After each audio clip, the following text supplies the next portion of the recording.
بسم اللہ الرحمن الرحیم۔ السلام علیکم ورحمۃ اللہ وبرکاتہ۔ الحمد للہ حمدا کثیرا طیبا مبارکا فیہ، والصلاة والسلام علی سید المرسلین محمد وآلہ وصحبہ اجمعین، اما بعد۔ حاضرین و ناظرین، یہ درس قرآن نمبر 97 ہے، 97، اور آج سورۃ البقرہ کی صرف ایک آیت کی تلاوت و تشریح کی جائے گی، آیت نمبر 109۔ اعوذ باللہ من الشیطان الرجیم، بسم اللہ الرحمن الرحیم۔ ود کثیر من اہل الکتاب لو یردونکم من بعد ایمانکم کفارا حسدا من عند أنفسهم من بعد ما تبين لهم الحق فاعفوا واصفحوا حتى يأتي الله بأمره إن الله على كل شيء قدير صدق الله العظيم۔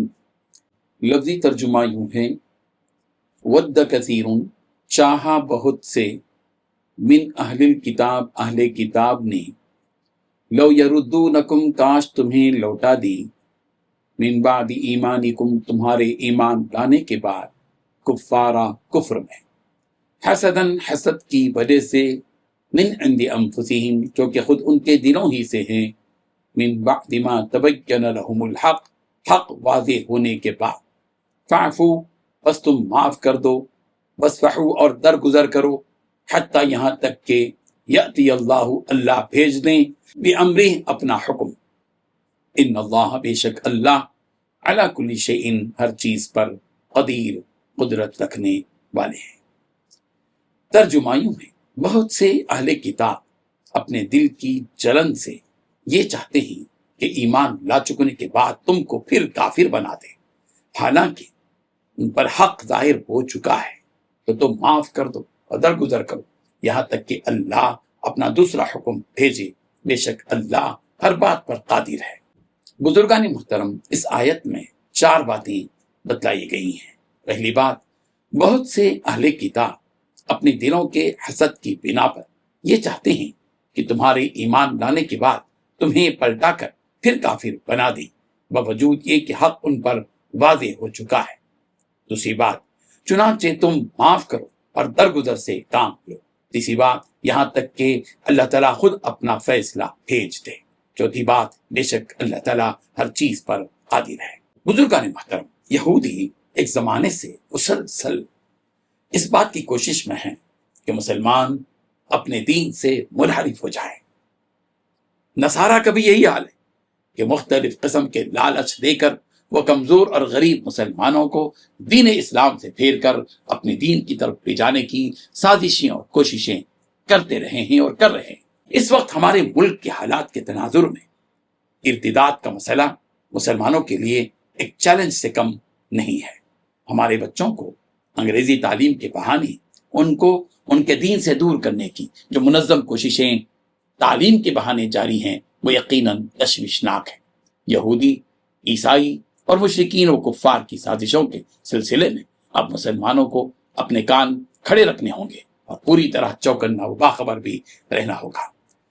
مسلمانوں کو اسلام سے منحرف کرنے اور مسلمانوں کے دلوں میں شکوک و شبہات کے کانٹے چبھونے کی یہ خواہش دور رسالت ہی سے یہودیوں کی رگ رگ میں پیوست رہی ہے۔ یہ چاہتے ہیں کہ مسلمانوں کے دلوں سے اپنے دین کا اعتماد اور اعتبار ختم کر دیں۔ اسلام دشمنی میں اور مسلمانوں کو دین سے بیزار اور منحرف کرنے میں ساری قومیں اندرونی طور پر متفق ہو چکی ہیں۔ ہم مسلمانوں کو اب بوجھ سنبھالنا ہے اور اسلام کی سربلندی کے لیے مسلکوں کے جزوی اختلافات کو بالائے طاق رکھ کر کمر بستہ ہو جانا چاہیے۔ ہمارے ملک بھارت میں یہاں کے فرقہ پرست ہندو گھر واپسی کے نام سے مسلمانوں کو ان کے مذہب سے دور کرنے کی کوششوں میں لگے ہوئے ہیں۔ یہ گھر واپسی کی تحریک دراصل یہودی تحریک ہے۔ اس وقت مسلمان اپنے دین و ایمان میں مضبوطی پیدا کریں اور اپنی نسلوں کو اسی دین حق پر قائم رہنے کی تلقین کریں۔ قرآن مجید کی دیگر آیات میں بھی اس بات کے اشارے ملتے ہیں کہ مختلف اہل کتاب نے مسلمانوں کے سلسلے میں خواہش اپنے دل میں رکھی کہ وہ ہم کو گمراہ کر دیں۔ سورہ آل عمران کی آیت نمبر 69 میں کہا گیا وَدَّتْ طَائِفَةٌ مِّنْ أَهْلِ الْكِتَابِ لَوْ يُضِلُّونَكُمْ، اہل کتاب کی ایک جماعت یہ چاہتی ہے کہ کاش کہ تم گمراہ ہو جائیں۔ اللہ تبارک و تعالیٰ ان آیات کو سمجھنے کی توفیق عطا فرمائے، آمین۔ وآخر دعوانا ان الحمد للہ رب العالمین۔ ڈیلی درس قرآن کو سبسکرائب کیجئے، اپنے تاثرات اور مشورے ارسال کیجئے اور متعلقین کے گروپ بنا کر انہیں روزانہ درس قرآن بھیجیں اور اجر ثواب پائیں۔